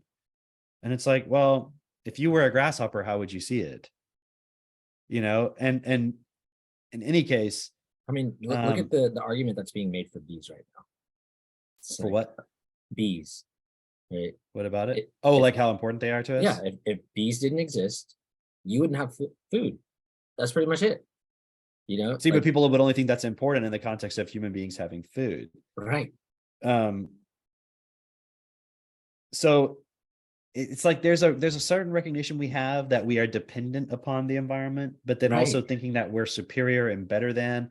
And so to go back to the point you were making, it's like, but imagine believing that the bees are here to serve us, right? And not understanding that it's a symbiotic relationship, right? Not understanding that if we don't take care of the bees can't do what they do naturally. As in, if we don't take care of this earth, it will become uninhabitable for us, even. But it's like what you're saying, as far as it's not just because it serves us, but people can't even see that point even. But again, that's because the words that they have been taught and how they have been taught them and how everything is defined, it creates this fucked up mental idea of what reality is, what life is, what does it mean to be a human. So people will argue with what we're saying on both sides. Yeah. The vegans and the non-vegans, everybody would have a problem with what we're saying because it challenges all of those points. And it's simply because, and it's not because we're wrong, it's because everybody has been taught a very limited vocabulary that doesn't all interconnect properly. Because if you take anybody's one opinion, veganism, you can see problems with it. They won't see it, but there are problems with it. You can take any one set of like, I think everybody should be conservative Christian. There's a problem with all of that. Like it's not coherent completely. It's limited. And so the point about being a god, right? Because you were saying like, wouldn't you want to be a god? A lot of people would say no, because they've been taught through words that is bad. You're a bad person if you think that way. You're egotistical. You think you're almighty and important and better than other people, and you just want to control and abuse and so forth, which is ironic because it's like that's kind of what you think God is actually. Yeah. And that's without saying it. It's like, oh, but if I was God, I couldn't be God. It's like, okay, but again, why can't you be God? Because I would abuse. Okay, what if you changed that about yourself? Right. Then could you be? Well, I could never change that about myself. Right. That's the problem. That's a belief. That's words. That's because you don't understand. That's like saying, okay, we run this all the time. Like someone's like, yeah, I just don't know a lot about computers. Like, and like they can't even fucking download like Zoom. They can't update their Zoom. Like it took me a while to figure out what was going on with my when I couldn't share like the audio. Yeah. I think it just ended up having to be I had to restart the computer. I think that's all it was or something. I don't know. You literally didn't do the first thing. Well, I know, but it's a computer where when I restarted, it's really hard because it has a cracked screen. It's hard to get the monitor to turn back on. So there's like a point where I don't want to do that. I could repair the screen, right? But I just have it set up with an external monitor. Right. I think that ended up just being the issue, thinking that maybe it was just a software issue, but it was just something else. I don't know. But again, don't really understand how it all interconnects. you know? And so when people don't understand something, they will have resistance because it's like, I don't know, you know, I don't know how you could do that. So it's like, I can't change. Someone who's been brought up their entire life being taught that God is this perfect thing. Like, imagine, okay, here's how it works too. Not only have you been taught God is above you and superior to you, what have your parents told you your whole life? You'll never do that. But not, okay, totally outside of that context. How did they treat you? Oh, like inferior. Yeah, like you're an idiot. You're always doing bad things. You're bad. Like you're doing, no, stop doing that. You're wrong. Right. So you've been programmed with words your whole life that you are flawed and inferior. Yeah. So just telling somebody, no, you know, you're not flawed. It's like they've already been programmed that way. So then you're trying to crack the idea that God exists, but they can't let it go because I'm fucked. I'm fucked up. So I didn't make this world, and obviously something superior to me. It's like just all these words that hold all of that together. Do you think an animal walks around fucking thinking about God? No. And Definitely again, not. people would use that as, see, this is why we're superior, because we have this relationship with God. But when you look at the content of your life, it's like, honestly, I mean, I don't want to say this because it's not, because there's context to it, but it's like a tree doesn't have to worry about fucking paying bills. A tree doesn't have to worry about going to work. It doesn't have to worry Right. about, it does in a certain sense have to worry about us fucking abusing it and abusing the water and all that. So it's not like, oh, it's just, I'd rather just be a tree, because that's just taking the responsibility out of being a human being. Right. But to a certain degree, it's like, Man, imagine being a in our tree. superiority, our life in many ways is worse. Imagine being a tree and then being like looking at all these fucking humans. Like, man, if I were one of those humans, I would be directing things like in a different way. Like I wouldn't be doing this. It would be like, dude, don't you know what you're doing? How that's affecting like the ground and the water and like all the Right. other animals and the plants, and like that's going into your food and you're So- drinking that. Like, don't you know, see what you're doing? So okay, I heard this framing from like some entrepreneur guy, and it was a pretty interesting frame. But he was talking about like being able to appreciate life, and he was like, imagine if you were 85 years old, right? You're actually 85, and then you wake up and you're in your young body again, and you're like, oh shit, like I'm here. Oh, this is where I was experiencing this challenge. I remember how fun this was in my life, and how I experienced this challenge. But looking back, I have fond memories of it. You know, like how much you would appreciate that. Imagine you are a fucking tree and you got put into the body of a human being, or you're, you know, any other living creature on this planet, or even just the resources on this planet. You know, not necessarily what we consider as human beings, what we consider as living, but is part of life, right? Imagine you're anything else on this planet and you got put into the body of a human being and you have the opportunity to right the world. That is where we're at right now. Like as in, don't get so sucked into being this quote unquote human. It's just a character. It's just like an identity that you've identified with. And then it's like, okay, and then I go to work and then I do this and I make money. You know? It's like, there's an episode of Rick and Morty where they play a video game called Roy. And the concept is they go into an arcade and they live an entire life as another human being. And then they wake up and they're like, whoa, what just happened? Oh, you just spent 2 hours playing this video game. It's like they just spent 30 years. Like they had like, kids and a family. Exactly. I have kids, I have a family. Like, but what about, oh, it was just a fucking video game. It's just a fucking video game, right? It's like, obviously, I'm not saying this is a video game. This is real life. This is real life. But you get caught up in the story of the illusion of money and you know, right. That's the matrix. Exactly. That's the simulation. It's not that physical reality. And this is how words can be abused so much, where in this state of like my life, like it's like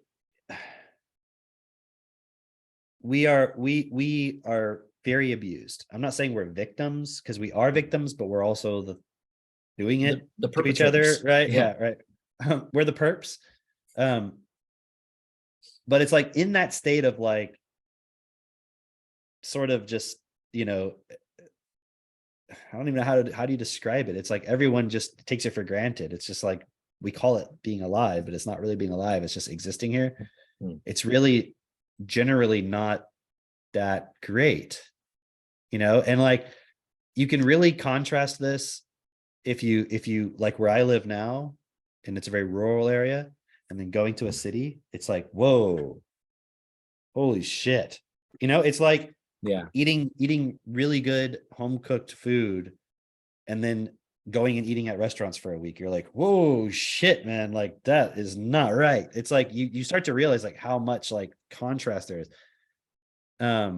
Dude, okay, so I'll throw this in there because it kind of fits in what you were saying before with the video games and everything. Of just like we don't have television in our home. Like we Yeah. have a television, but it's never You're turned like on watching TV. Yeah. ever, right? And the only thing that goes on there is literally yesterday we used it for our clubhouse to put Creation's Journey to Life on there so we could all read it, right? That's what we use our television for. But last night we went to a Korean barbecue or a Korean bibimbap place, right? And on the screens they had a whole bunch of K-pop shit, right? Yeah. And it was so funny because like I couldn't stop staring at the screens because they do Yeah. all these like jump cuts and like zoom in, zoom out, and it's just like choreography, and it's just like constant, just like what you were saying as far as what was considered stimulating when we were kids. You know, you'd watch a really slow program actually compared to today where it's just like boom, boom, boom. Yeah, oh wow, you're like it just draws you in, man. And Did we saw this another little, yeah, okay, sorry. No, no, I go was gonna say we saw this little like 2-year-old there, and it was just like Yeah. you know, I was like, we are definitely not bringing our kids to a restaurant like this. Fuck that.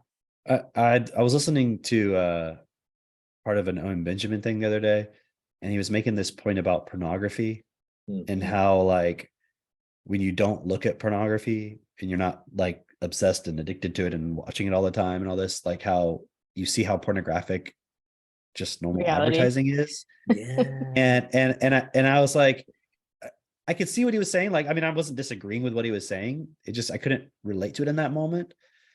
And we went to that bookstore, and I went to go use the restroom, and they had a bunch of Cosmopolitan magazines like in a rack, like in the bathroom. Like, I don't know why people need to read that. And there was just this, it was like a picture of a woman, and she was like in a skimpy dress with like lifting up her heel, like grabbing the back of her shoe and everything. And I was looking at all these magazines and I was like, this is like very sexual, yeah, you know? Yeah. And it's not that I was turned on by it. It was just right. I could see the sexuality of it. And somebody else would be like, oh, you're so prude, or you're so, I mean, like, I'm not prudish, you know what I mean, with my wife. Like, we're not like, oh, scandalous, like, you know what I mean? Like, we're Right. We very, only you have know, sex to have children. you know what I mean? So it's not that. It's just when you're not getting that level of stimulation of like pornography and so forth, it doesn't really take a lot. Like, I don't have to think about stuff and imagine stuff to want to have sex. Dude, You know all what I I have mean? to do to want to have sex is want to have sex. That's what I'm Yeah. saying though. But like I with like I can be like I can be dead fucking tired. Dead fucking tired.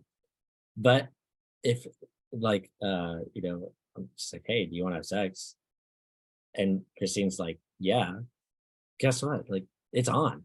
You know, right. like it's not It's like like, hold on, let me imagine a scenario real quick, you know? right, And it's like like, I gotta get it up. I gotta like there's but none but of when I was that. looking at those Cosmo magazines, I'm like, dude, they're like you like they're utilizing the sexual impulse for you to want to look at it, you know? And you see that with a lot of advertising. And so people would say, like, what are you talking about? It's just a woman, you know, showing cleavage. It's not like they're having sex there. And it's like the fact that we only would think that it's pornographic if they're literally fully nude, like penetrating each other like in front of Right. your face. Like that's the only level of pornography. It's like because I mean, it's like you see when you see women like posting on Instagram or Facebook and they're posting themselves like at the gym, like their ass and stuff, and you're like, and you know they have kids. Right. You're like, why are you doing that? I mean, Yeah. I'm okay with a woman showing that she's working out at the gym. Like that's not what I'm criticizing. Like saying like, hey, look what I'm doing. I'm working on my fitness. But like when it's very clearly, obviously like, or they're wearing a sexy outfit and they're like showing it, it's like Right. they may not be their intention that they're trying to, you know what I mean? I'm not saying they're bad for doing it. It's just it's like it's just funny. It's like Why I is it can't. so But, like, inherent I don't within really society that trust- it's sexy? I also don't trust that it's not my intention, you know, because it Well, might no, not like be obviously, if you got a shot of conscious. your ass working out, like that's very obvious. Yeah. It may not be. Sorry, go ahead. No, I was just saying, like, it's just because there's so much of this now where like women are going into gyms and like literally wearing leggings that go up their asshole, Yeah. you know, and then getting mad that like people are looking. And most of the time, no one's actually looking, but it's like you're making a conscious point of like, who's looking at me right now, even though I'm wearing clothes that draws attention, you know? And using this point of, well, just because I'm wearing this doesn't mean you have a right to look at me. I'm wearing it for myself, for my self-expression. And it's like, but why do you have a need within you to express yourself in a way that is obviously designed to attract sexual attention, and then calling that your self-express? It's like with the drag queens. I'm just expressing myself. And it's like, why is yours expressing yourself dressing up like this caricature of a woman and needing to be around children and like read to them? Like, why is, like, okay, express yourself, but why is that your self-expression? Dude, Right. Like, oh, you can't question that. Okay, so if my expression was to walk around in Kroger, the grocery store, with a hard on sticking out my jeans, like that's my self-expression. People be like, you can't do that. Like that. Why do I need to have that self-expression? Right. Yeah, like my self-expression is just to like beat people up in the street. Like, well, clearly, but it's not even we don't even have the conversation of why is that your self-expression. Right. You're not allowed to question that. Like, you're not allowed to question someone else's self-expression. It's like, that's assuming that it's even their self that's expressing. It's not themselves that's expressing. It's them accepting the whatever fucking programming they have, Right. creating some weird mental obsession that they just have to do something about, not questioning at all. Yeah, What were you total care. It's a total character, you know, expression, which the character in itself is like the program that's not real. And then you're expecting others, because we were just reading about this yesterday in the creations journey of like, then you're expecting other people to validate the expression. But within all of these characters, it's like you're not actually being self-honest. Because even with like the drag or like whatever, it's like you're not being self-honest of like the impulse that created that in the first place. Like, where did You the know? character come from? Exactly. Right. Yeah, That's like- same point applies to the parents who are saying that their children is trans, but they're not looking at how that was created in the first place. How And would therefore your now you're child- confirming something that you created. How would your child even know what trans is? That's like, there was some video I saw, I forget what it was, but there was like a person in there saying, they were talking about their experience of doing I don't know, some teacher non-binary or whatever. Oh, they were doing some class, like a court, like it's like you have someone come and teach a bunch of kids something, right? But it's like they're not the teacher. It's like someone coming and doing like a lecture or whatever. And so they were these really little kids, like kindergarten age or whatever. And the person was like, you're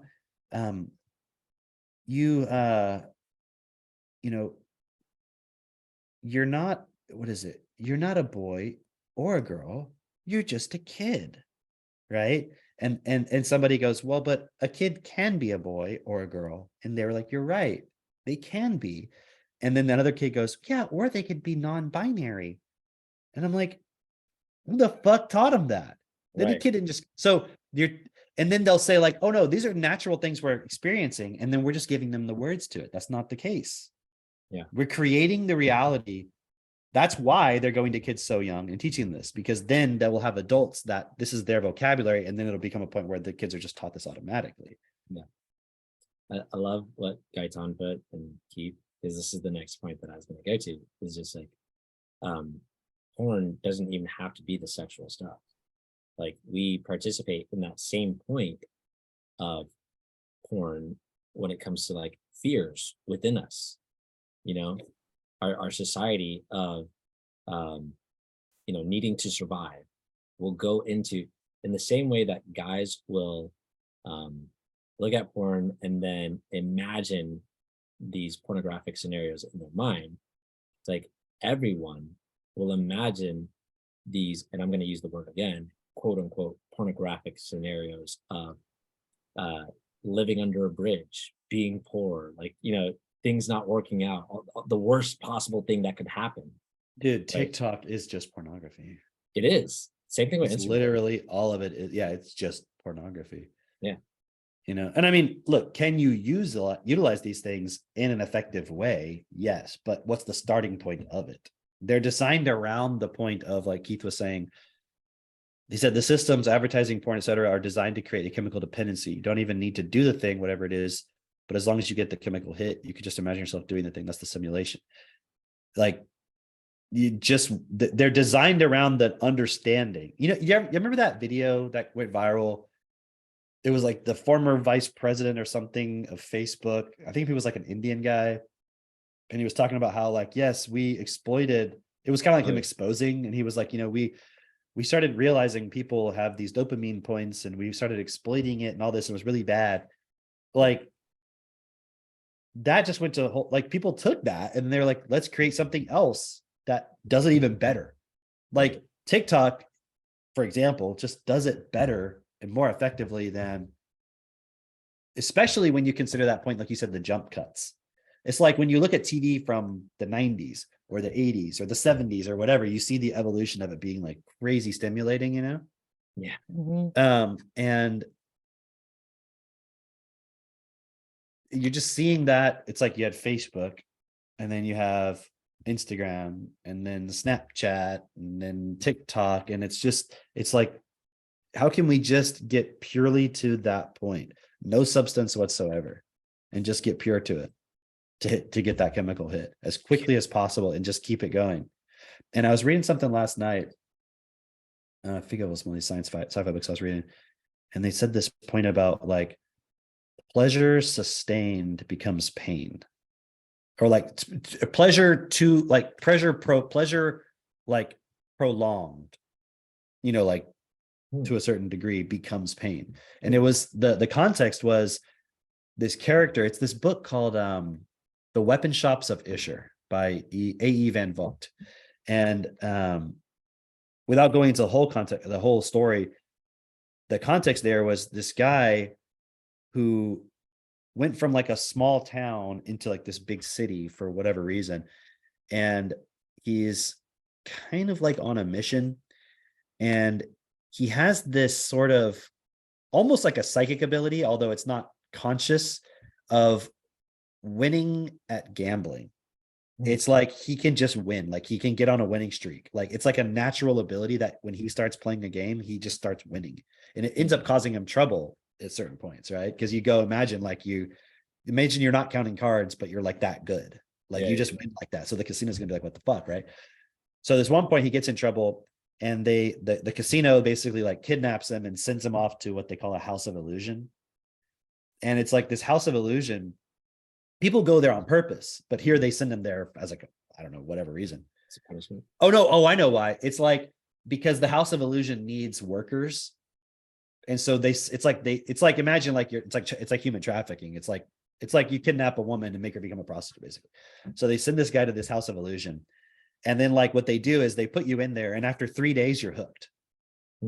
And it's like, they describe the woman who's trying to like rescue him, and she's going there on purpose to like basically participate in it, but then she gets to choose him as like her, sex slave, and then she can like get him out of there somehow, right? but she's going there knowing it's going to be really hard. It reminds me a lot about remember in Metamorphosis of Prime Intellect? Yeah. Where it's like she's trying to go find the creator and she Yeah, knows yeah. like I'm going into this simulation, it's going to be tough. Somehow I'm going to try to get through and it's going to fuck Right. with me. It's a lot like that. Yeah. And she goes and the moment she walks through like it's like she's in a city and there's this beautiful like almost like mansion with a well manicured grounds, and as soon as she walks through the gate she feels this like sense of like excitement. It's artificial, and then like as she keeps walking she feels like this loving caressing hand like brush her face, and like she feels like warmth in her, and she's like she starts going like, well, even if I can't find him right away, like I'm gonna have a lot of fun here. So it's not a big, it's like she already, it starts to take effect. Yeah. Yeah. But it makes this point about when you're in there for too long, it starts to become like a painful thing, because it's like you're just being stimulated artificially with pleasure. It's not real. Do you know what I'm saying? And it's like I Yeah. see the difference when we go into the city and you're doing things artificially for fun versus when you're at home and you're just like watching the chickens, and you're like feeding the animals and you're like not rushing. Because if you take the city mentality of rushing, because like even when we had animals initially, it was like, oh, I gotta go feed the animals, I gotta do all this. And I always had that mentality, especially like with feeding the dogs when we lived in the city. I'd be like, oh, I gotta feed the dogs, Right. But now it's like, oh, it's 5 o'clock or whatever, it's time. Like I need to go feed the animals. Like, cool. I take my time, I get everything ready, I go over there, I'm like looking at them, I'm feeding them. I don't feel that sense of rushing. And so things that might seem like slavery, it's not actually when you change your relationship to it. You know what I mean? Like, which is in the words, which is in the definition. It's like, wait, I'm choosing to do all this. Yeah. Like I could literally just sell all the animals, not do this. I don't have to do it. So why the fuck am I like, oh, I gotta go? It's like, I don't have to do it. Like I'm not trying to do this to survive. And that was the shift. It was like, oh wait, I'm not trying. I don't have to survive. Even if I did, like in a certain sense, I am, because I need food to eat. You know what I mean? And even though we don't get all of our food, we get a large percentage of our food from that. And it's like the milk, the eggs, the bacon, like other things. I'm like, we've replaced a lot of that. So it is still taking care of survival points, but I'm not doing it from that context. And I can see the difference of how I relate to it because of that change. And just like, hold on, slow down. I don't have to do this. Like, it's actually a privilege, if that makes sense. Like, I'm lucky. A lot of people would look at my life and be like, wow, you have it so great. Even though I probably work harder than most of those people. Like they might work really hard at their job, but it's like I'm always working. Everything I'm doing at all times is some form of work. I'm not ever sitting around watching Netflix. The only time I'm even listening to a video, like we listen to like AI stuff, it's like when I'm feeding the animals or like working on a project, or I'm doing some stuff on the computer on a spreadsheet and I'm, listening to it. Then I'm always working, but I don't feel like it's a chore. Does that make sense? Yeah. And I think also that whole point about women feeling like being a mom and a mother and a parent and a house mom and all that stuff is like a slavery. It's because they're taking the survival mindset into it. Mhm. Instead of it being like, Yeah. holy fuck, I'm so lucky. Not lucky, but it's Like a just being able to privilege to be appreciate, able yeah. to be here and be able to serve these points. It's like a tree. Imagine being a tree where it has everything it needs, like the right nutrients, water, everything. The soil's good. It's like, wow, it's a pleasure just to be here and give the carbon dioxide to the humans, or the oxygen rather. You know what I mean? Like, Yeah. it's like a different, and we don't have that relationship because we see ourselves as humans as separate, distinct, superior, better. But then because of that, we create this point like we need to survive and we need to get stronger and we need to have more humans and we need to be the most dominant and stay dominant. And it's like, and then we're creating all the fucking anxieties and shit. And then that creates disease because of our fucked up definitions of everything. That creates, think about it. The ways in which we think about survival has created factory farms, yes? Which creates all the fucking diseases, which means they have to have antibiotics, which makes super fucking bacterias and all this stuff. And like, it makes animals that are fed on things they shouldn't be, which means that the food that we eat is not best. And then also, obviously, all the mind stresses, but even just the food creates more disease. And then we have to create a whole industries of drugs to cure our diseases, which really just manages symptoms, and it doesn't even do that very well. Allegedly, it's a conspiracy theory I heard. And then that industry has become, it seems like, the most powerful industry that has the most control over all of our lives. Right. People will do more to not get out of the fear of getting sick. It's like I would, from my perspective, it's more powerful than like the military industry and all that stuff. Like it can go to war, and that doesn't really seem to affect us here. It does ultimately, economy and everything, but the moment people are afraid of getting sick, it's like, oh nope, wear that mask. You can't come in here. You can't do this. Like it's like we went straight up Nazi Germany, like that. Yeah. I was looking up the word slave, and it's interesting because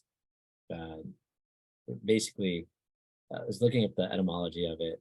Person who is the chattel of property of another, from the word slave or esclave, and then before that, it goes to Slav, and then which is interesting because the oldest written history of the Slavs can be shortly summarized.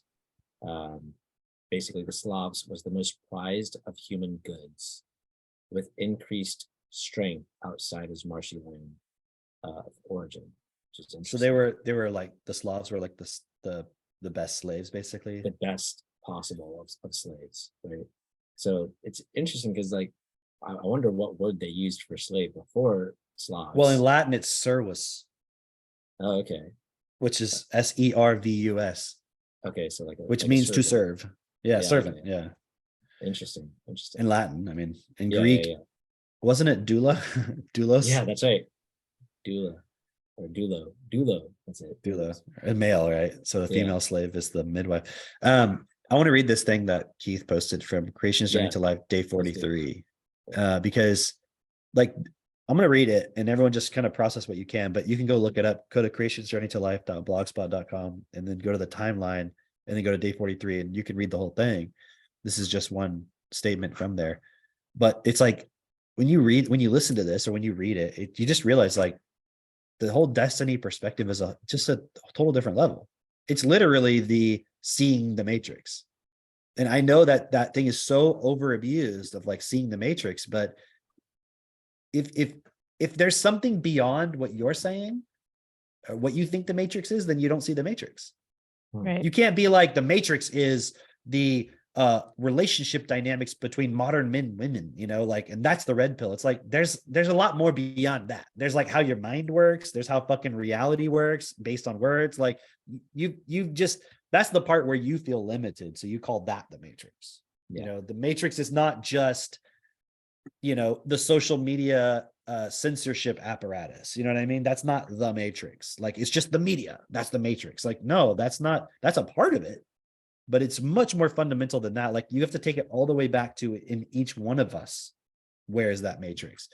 Anyway, so it says, I forgive myself that I have accepted and allowed myself to not realize that every emotion, action, word, pattern produces in the child a chemical response that is associated with a feeling experience, and that the parent will seek the patterns that the child responds to in a way where the parent feels in control. And then the parent will call this the personality development of the child, while it is in fact the creation of a chemical dependency in the child's body that produces a feeling, which as a feeling will play the major decisive role in regards to what the child will become as the new adult will make decisions and create the world based on the feelings they are addicted to, and even create more chemical responses of greater feelings by training the body to produce chemicals that eventually will lead some adults to become gurus, masters, light workers, successful people, all based on feelings created by an addicted body, through though the mind will get all the honor, while the mind is not the real creator of the feelings. And so it's a pretty fundamental point. It's a pretty vast point, because then I'm sure as a parent you can be like, oh fuck, like I've done this so much, like what do I do? And it's like, just start understanding it. Start understanding it and start explaining it to your kids as best as you possibly can. And at the very least, not the very least, but within that, the least thing you can do, which is the most fundamental point, is to support them with technotutor. Yourself, obviously, as well, but support them, because it's like this is a multi-generational process, and yet it's this interesting point, because it's like this isn't like a religious point where it's like you're just using all your time just surviving so you can get to heaven where it's all going to be great. Like you can experience a lot of that here now in your life. That's what I'm saying. Like when you shift your starting point, suddenly serving can be really cool. I mean, isn't it interesting that we would demonize the idea of being a slave while at the same time holding up serving others as a virtue? And how is it both? How is it both a virtue and like the worst evil that can exist? Isn't that fascinating? And yet God is the biggest slave. Because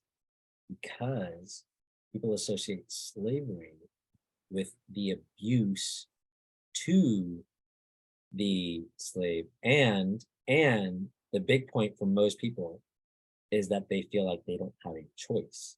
But if you believe in God, do you have a choice? No, you don't. I mean, they say he gives you a choice, but if you do believe in God, you're not giving yourself that choice. You're not choosing. You're like, if I said to you, okay, then don't believe in God, you'd be like, well, you would give me all the reasons why you should. So what does it mean to make a choice? And you would say, if you don't believe in God, you end up in hell. And people would, murder each other and there'd be bad things going on. So you have reasons for it. You're not making a choice, right? So is it a choice, or is it the fucking only logical conclusion in your mind and you have to do it? Right. Like, well, some people don't. But let's go back to that quote we were just talking about. It's really just your response based on feelings. You feel a certain way, like within you, at some level, somebody and some things have programmed you that you're a good little special boy or girl if you believe in God. And believing in God makes you feel good. And also, if you don't, you're very bad. Yeah. So it's like, I'm going to reinforce those points. So imagine like,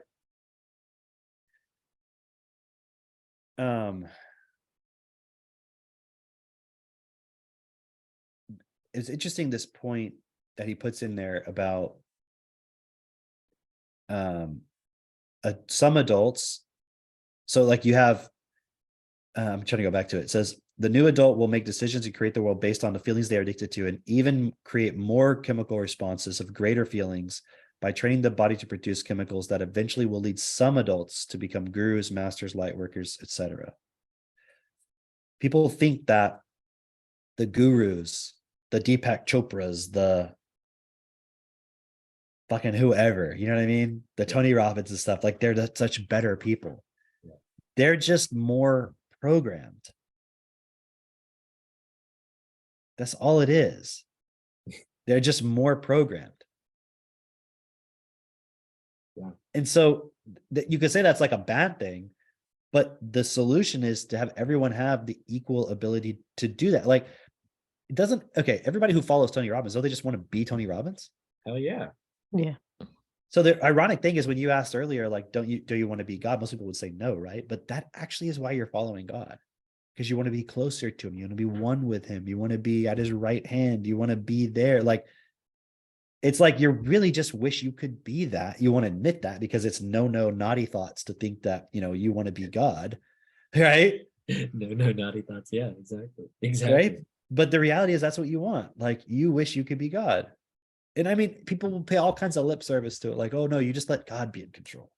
It's so interesting because it's so sad that people have within them, and everyone has this, but just like being able to see that everyone has within them, there's this like almost light and dark, you could say, but it's really just like, I want to be like this, but I've also been told I'm not supposed to be like this, and so they're playing this game of tension between these 2 points, and they are never experiencing, oh man.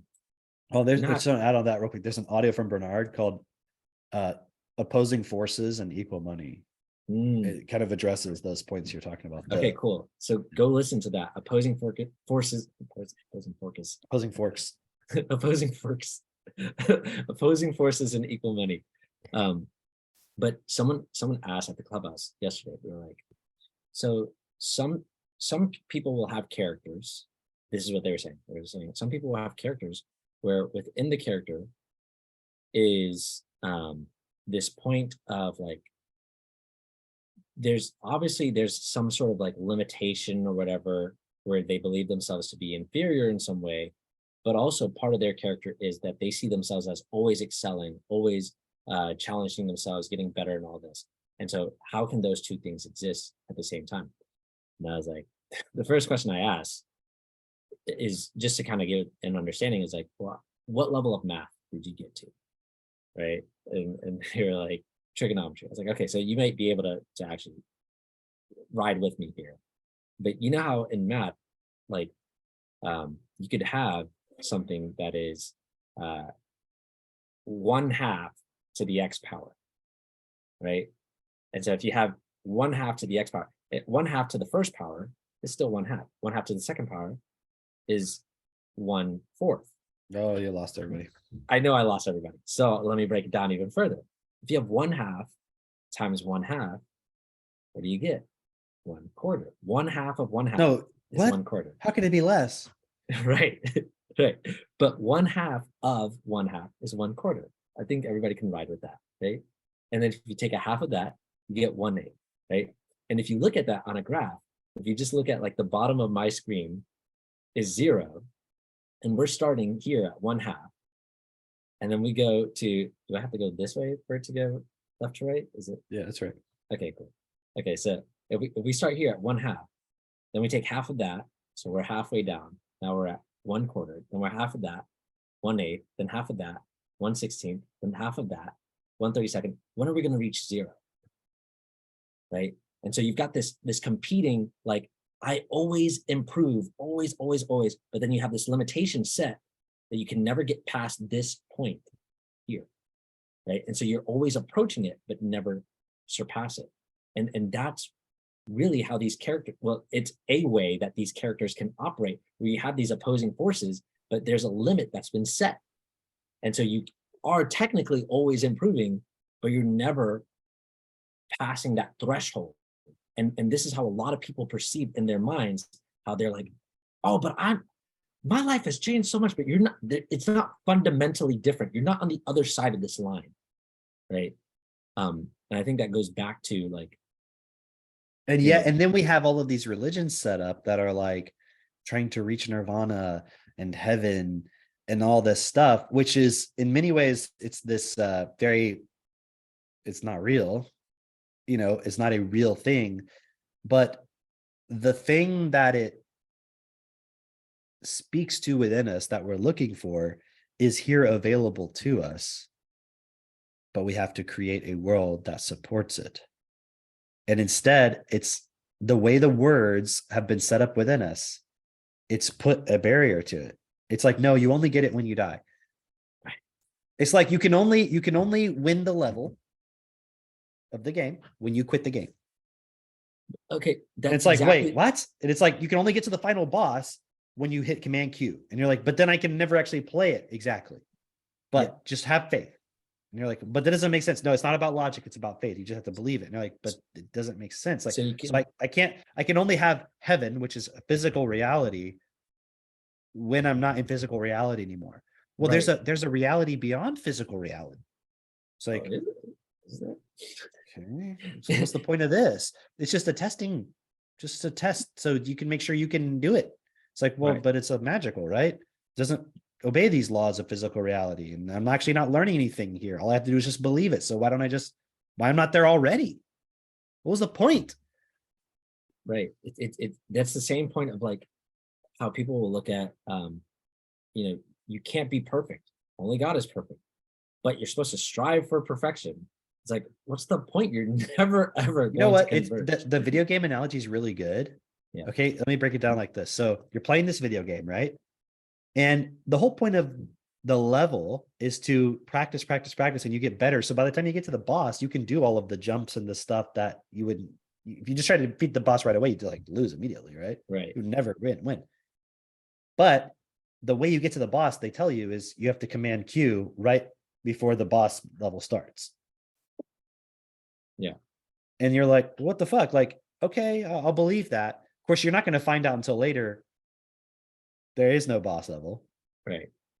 Second of all, the whole reason that whole thing was set up is because someone just wanted you to play that game, because that was giving them some kind of, like, obviously in the context of an app, like you paid money for it. Oh, Do you know what I mean? oh. Or it's like you playing it generates money for them. Or in the context of real life, it's like, because Christina and I were talking about this, I'm just like, there are all these fucking old people who amassed some amount of wealth, you know, some money. They have no kids.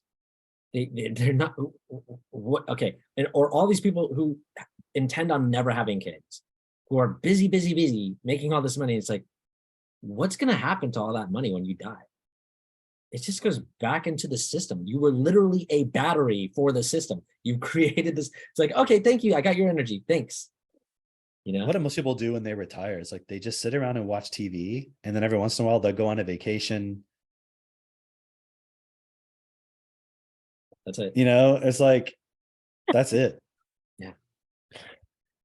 That's it. Play It's- bingo. They hang yeah. out with a bunch of old people that they can't, you know, it's like they missed the whole point.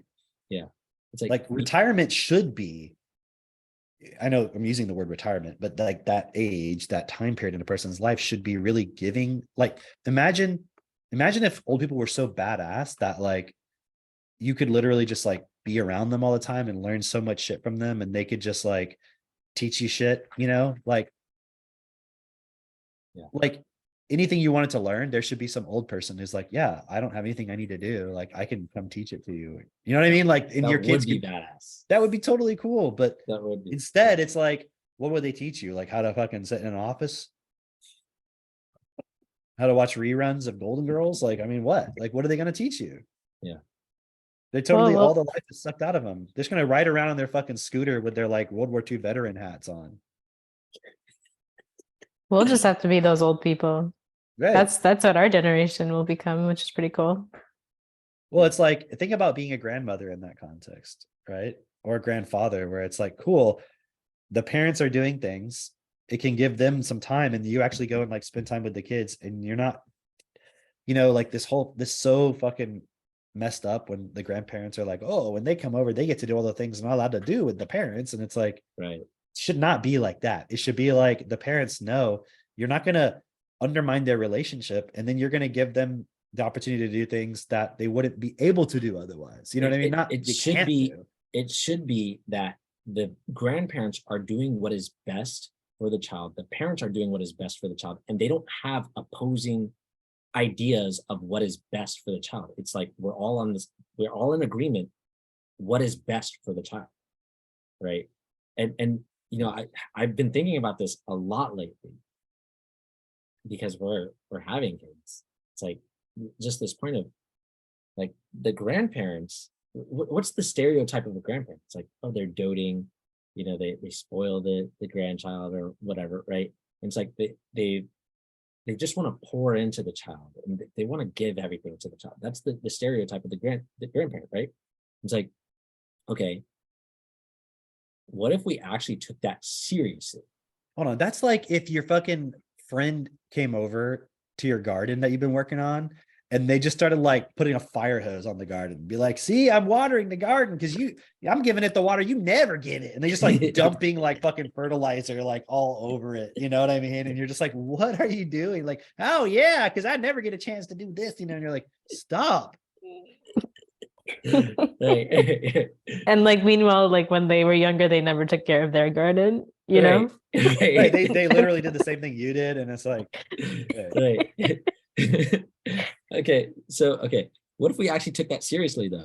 Because the grandparents generally will have more resources that they can pour into the next generation, or you know, their grandchildren or whatever. They generally will have more resources. It's like, okay, what if we took it seriously to the point where we actually want to set up this child for the very fucking best.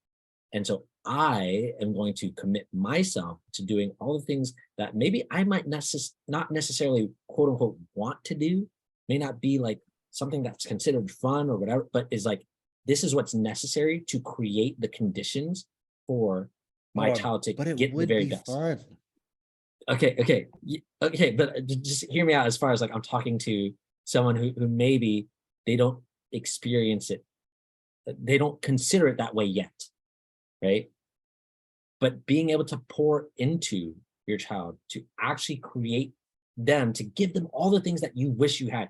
And the reason why I'm saying it this way is because how a lot of people experience it is that they didn't get those things, and a lot of people still live for themselves. They're still trying to get that experience for themselves rather than just making the conscious decision or just having the awareness of like, sure, but it's not about experiences. Yeah, that's the problem. But the problem is not about experiences. It's not about giving your child experiences. It's about supporting them to reason effectively. And so people will, so the whole point, you're actually playing into that point within people where they want to give things to the kids that they didn't have. Well, your parents don't let you have candy all day, and I didn't get to have candy every day when I wanted, so I'm gonna let you have that experience. And it's like, no, fuck that. Like, you don't need that. Why couldn't the grandparent just be an extension of the parents? Yeah. Like at what point does the person shift from parent personality to grandparent personality? Right. And the only reason that shift occurs is because we have our culture, our words, our definitions are set up where now that I am a grandparent, I can play this role. I can play this character. Yeah. You know, and it's like, I appreciate that clarification. You don't need to, again, but look at the real context of it. The person has everything has been taken from them. They've been, quote, giving their whole life to the system. And now it's like they're totally fucking depleted. And then here's a child who's got this perfect, pure, innocent energy. And the grandparent is just trying to get that. Right. It's just trying to, it's like a vampire. Right. That's actually what's happening. People would, it's funny because I'm sure people would be like, it's like, because like that quote that Keith had posted, you're addicted to certain feelings. You're addicted within yourself to the feeling when you think about a grandparent loving a grandchild. There's a feeling that when you think about that, there's a feeling produced in you, very subtly, a thought, a feeling. So you would attack anybody who would question that construct. Yeah. It's just like when we talk about Christmas and Santa Claus being bullshit. There's a feeling within you when you think about Christmas and you think about Santa and you think about kids and all this stuff, doing Santa Claus and all that. There's a feeling within you about it. And so whenever I'm attacking the information, it's like that feeling is being taken away because you're addicted to it. It's like taking away your candy. Yeah. You know? And so with the grandparents, you know, it's like they think it's love to just, like you said, dote. Like doting is abusive. Yeah. Like, why would the grandparent need to dote on the child if the parent already did it? If the parent already gave the child everything they needed? It's not that there couldn't be more that the grandparent could give, but it shouldn't be from a point of lack. Yeah. You see what I mean? It's like you put the kid in school for 8 hours a day, and then you justify why, when they're with their grandparents, they should just be able to have fun. And like, it's like, well, but you're creating these points. Like the grandparent should just be able to just love the kid and get all that fun and everything because they had to spend their whole life, you know, working and slaving away until their retirement. Yeah. I like that. Dote, to be foolish or senile due to old age. It's literally in the word itself. Yeah. So and doting. It's extravagantly or foolishly loving and indulgent. That's what I'm saying. It's abusive. Look at the fucking definition of the word. Like, so people would argue, oh, what are you talking about? They're just doting on them. Like, they're extravagantly or foolishly being loving and indulgent. Foolishly, extravagantly. You know what that sounds like to me? What? It's like the whole drag queen character. It's like you're being extravagant in your sort of self-expression. Yeah. It's like, is that really what you need to do? Like, oh, look at me. Ooh, wow, I'm expressing myself. Everybody look over. And you're like, dude, slow down. Like We, we saw someone that's like a yesterday. fucking vine that just like takes over every fucking plant in your garden. And you're like, Yeah. it's just living, guys. It's like, no, it's fucking like destroying things. Like, cut that shit down. Right. Yeah. But anyway, the point that I was making is really just being able to support your children effectively and be there for them so that you're supporting them with having everything that they need. You're not doting on them, you're not spoiling them. You're supporting them through even their emotional things, being there to support them effectively through that. They have all the food that they need, the nutrients, etc. Like, why wouldn't the grandparents show up at the parents' house and be like, what can I do for you? Right. That's what I'm saying. That's what I'm saying. Like going to that extent. But instead, it's like, oh, the parents like, fuck, I hate being around my kids. Can you take them? And then it's like, and the grandparents like, oh yes, energy. right. And like, I get it. There's some cool points. And I'm not saying we just throw it all away, but instead of the grandparent really just being like, hey, I have a responsibility to continue the education of this child when they're not with their parents. Right.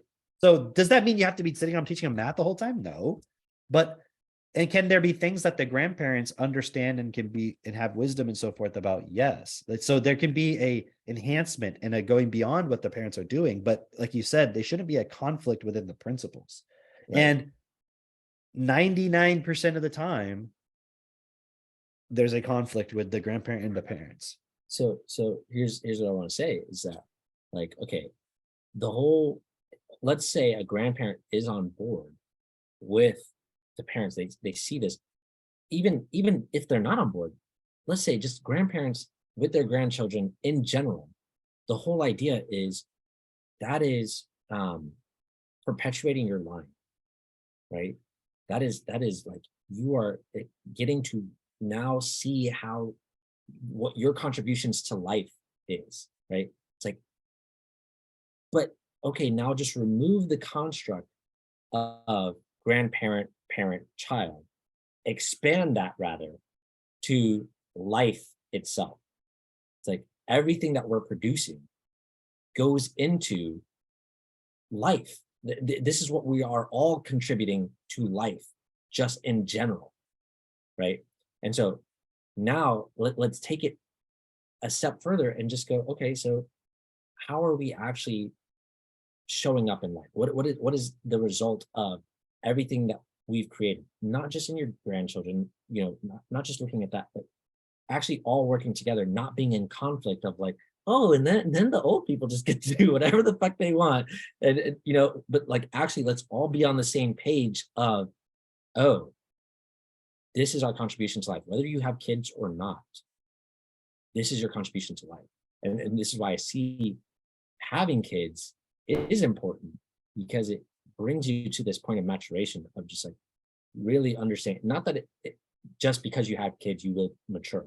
Because a lot of people are not. But it is part of that maturation process. It's a part of this process. Yeah, for sure. And just seeing like, oh, this is why this makes so much, like, this is life. This is what we're doing. This is contributing. And it's not even about me anymore. It's not about you. That's the whole point that I'm trying to. It's not about you. It's like, it is about you. It's not that it's like a sacrifice. It's not only about you. Yeah. Right. And that's why like having animals in the context of like the farm animals and stuff is really cool, because, it's like, oh, they need vitamins, they need minerals, they need, a space where they can not just shit and like walk in their own shit all day, and like there's things you have to consider, just like what you have to consider with children. And we've been so heavily programmed with, it's just about consumption. And like you said, like those old guys just throw it on the floor. You know what I mean? Yeah. It's like anytime, it's more so with Max because he has that male point within him, but it's like he'll just be doing something and just leave something on the ground. And I'm like, hey, Max, we need to take responsibility to pick that thing up. Like you're expecting someone else to do it. Right. It's different with Seneca. She has more of that female thing. Like she was showing me the other day, she was like, Cameron, I want to show you something. And I went in there and she took me to her closet and she had all of her dresses and sweaters and everything hung up on hangers. And then she had all of her extra hangers over on the side. And she was like, see, Oh. these are the extra hangers. These ones I don't need, but when I get more things to hang up, I can hang them up there. But we hung up all this. See, how's all the, she looks at it for a second. She goes, can you move this one over here? Because those dresses are supposed to be on this side, but it's like one was out of place, right? So she was like, do you know what I mean? And like, oh, another real quick story before we go. It's like, when she brushes her teeth that night, Yeah. like whenever I'll give them their toothbrushes, and then I'll ask them, like, hey guys, you want to brush your teeth? And then I'll usually go brush mine and I'll come back. And because usually a lot of times I'll just give it to them. They're like in their bedroom. They don't necessarily go to the sink every time and brush. They just brush their teeth and give them back their toothbrush. And then Seneca, every time, like she'll be like, I'll be like, did you brush everything? And she goes, I did.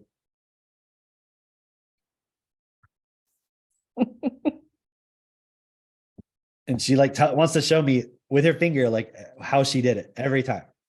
She's like so systematic, and I watch her do it, like how she brushes, like so systematic. You know what I mean? Yeah. It's just really interesting. Anyways, just a fun story. But okay, you guys want to wrap it up for there today? Yeah. So that's it. That's over. It's over. Do we have a name for this one? Do you want to come up with a name right now? Have you heard? I don't know. This conspiracy theory. The grandparent trap. The grandparent. Oh, I like that. I like that. That's good. All right. Boom. The grandparent trap. So whoop. That's why we're wrapping up. All right. Yeah. So share this with See your y'all next friends, time. and we'll see you guys next time. Bye. Bye.